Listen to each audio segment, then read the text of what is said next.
कहानी एक सपने से शुरू होती है। सपना नहीं, शायद कोई इशारा था किसी अनदेखी दुनिया से। सुकेश उस डरावने जंगल से भागकर अपने घर लौटा। उसका चेहरा पसीने से भीगा हुआ था और उसकी आंखों में डर साफ झलक रहा था।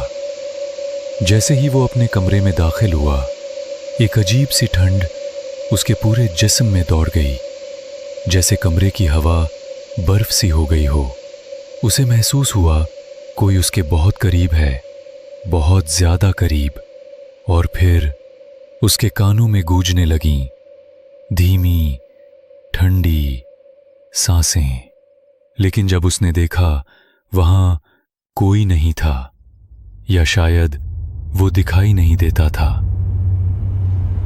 बाद सुकेश थक हार कर अपने बिस्तर पर लेटने जाता है, लेकिन उसकी बेचैनी अभी भी खत्म नहीं हुई थी।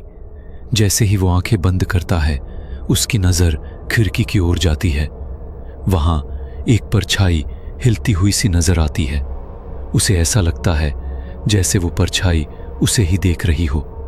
टकराती हुई ठंडी निगाहें जैसे कमरे की दीवारें भी उसे घूर रही हों। सुकेश उस डर को नजरअंदाज करने की कोशिश करता है और आंखें बंद करके सोने की कोशिश करता है।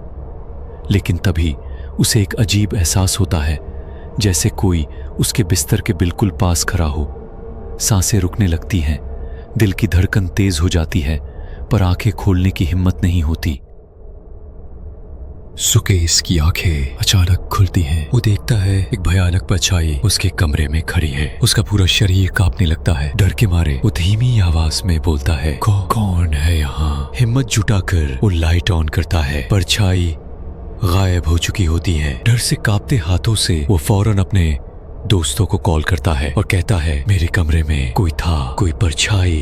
तभी सुकेश के दोस्तों को एक बात याद आती है। ठीक ऐसा ही डेविड के साथ भी हुआ था। उसने भी हमें बताया था कि कोई उसके कमरे में आता है, लेकिन हमने उसका मजाक उड़ा दिया। हमने उसकी बातों को नजरअंदाज कर दिया था और अगले ही दिन हमें उसकी लाश मिली थी। अब डर उनके चेहरों पर साफ था। एक दोस्त बोला, सुकेश, हम सब तेरे घर आ रहे हैं, कहीं मत जाना, समझा?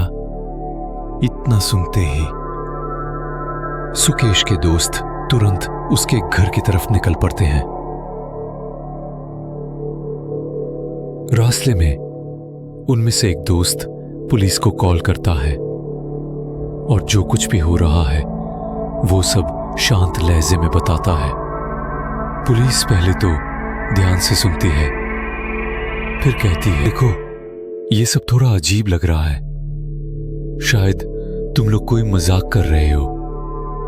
फिर वो पूछती है, कहीं डेविड की मौत में तुम में से किसी का हाथ तो नहीं? अब बात डर से ज्यादा शक की तरफ मुड़ चुकी थी।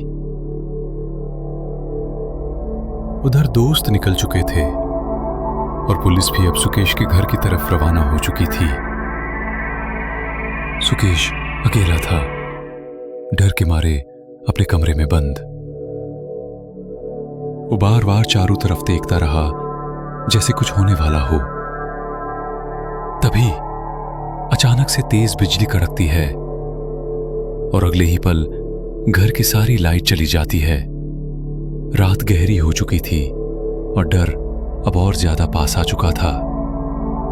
सुकेश कांपने लगा और फिर उसे फिर वही परछाई नजर आई। एक बार फिर ठीक उसी कोने में, अंधेरे कमरे में, अब वो परछाई और भी साफ दिख रही थी। सुकेश उसे घूरता रहा और जैसे जैसे उसकी नजर साफ होती गई, उसका डर और बढ़ता गया। वो परछाई अब एक जली हुई लाश की तरह लग रही थी। सिर से पैर तक जली हुई चमड़ी, और उसकी आंखें बिल्कुल लाल, जैसे अंगारे। वो नजरों से ही सुकेश को घूर रही थी, जैसे उसी की मौत का इंतजार कर रही हो। अब सुकेश डरते हुए भी थोड़ी हिम्मत जुटाकर बोलता है, तुम कौन हो? मुझसे क्या चाहते हो? मैंने तुम्हारा क्या बिगाड़ा है? तुम मेरे पीछे क्यों पड़े हो? मुझे क्यों परेशान कर रहे हो? कमरे में एक पल का सन्नाटा छा जाता है और फिर वो परछाई जोर से हंसती है। एक डरावनी, थरथराती हुई हंसी जो दीवारों से टकराकर पूरे कमरे में गूंज उठती है। उस डरावनी हंसी के बाद कमरे में सन्नाटा फैल जाता है।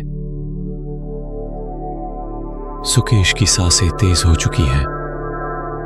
उस और उसकी नजरें बस उस परछाई पर टिकी रहती हैं। धीरे धीरे वो परछाई उसकी तरफ बढ़ने लगती है। हर कदम पर कमरे की हवा और भारी होती जा रही थी और फिर वो परछाई सीधे सुकेश के सामने आ खड़ी होती है।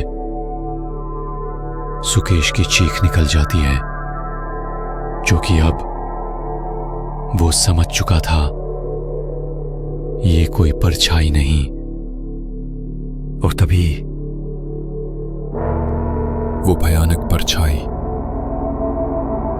बोल उठती है, कैसे हो सुकेश? पहचाना मुझे?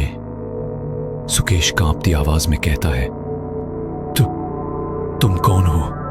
तभी अचानक आसमान में तेज बिजली चमकती है। उस चमक में उस आत्मा का चेहरा साफ नजर आता है, झुलसा हुआ, ट्विस्टेड, और आंखें जलते अंगारों जैसी। उसे देखकर सुकेश के हाथ पैर सुन्न पड़ जाते हैं। सुकेश कांपते हुए कहता है, नहीं, ये नहीं हो सकता। तुम वापस नहीं आ सकते। तुम तो मर चुके थे। तभी उस आत्मा की वो भयानक, खौफनाक हंसी पूरे कमरे में गूंज उठती है। कमरे का तापमान अचानक गिर जाता है। हर तरफ कोहरा छा जाता है। हर सांस जैसे धुआं बन के बाहर आ रही हो। उसी वक्त सुकेश के दोस्त उसके घर पहुंचते हैं, लेकिन सुकेश की हालत बिल्कुल खराब हो चुकी होती है। उसका पूरा शरीर डर से कांप रहा होता है। चेहरा पसीने से भीग चुका होता है और आंखों में बस खौफ।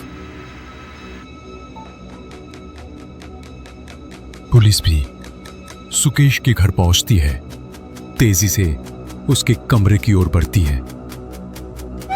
पुलिस दरवाजा खोलने की कोशिश करती है, लेकिन दरवाजा जैसे किसी ने अंदर से जाम कर दिया हो। न हिलता है, न टूटता है। दोस्त घबरा जाते हैं। तभी अंदर से सुकेश की चीख सुनाई देती है, बचाओ, कोई मुझे बचाओ, वो मुझे मार देगा। हर कोई सकते में आ जाता है, क्योंकि अब वक्त बहुत कम है और दरवाजा अभी भी। पुलिस जोर लगाकर सुकेश के कमरे का दरवाजा खोल देती है,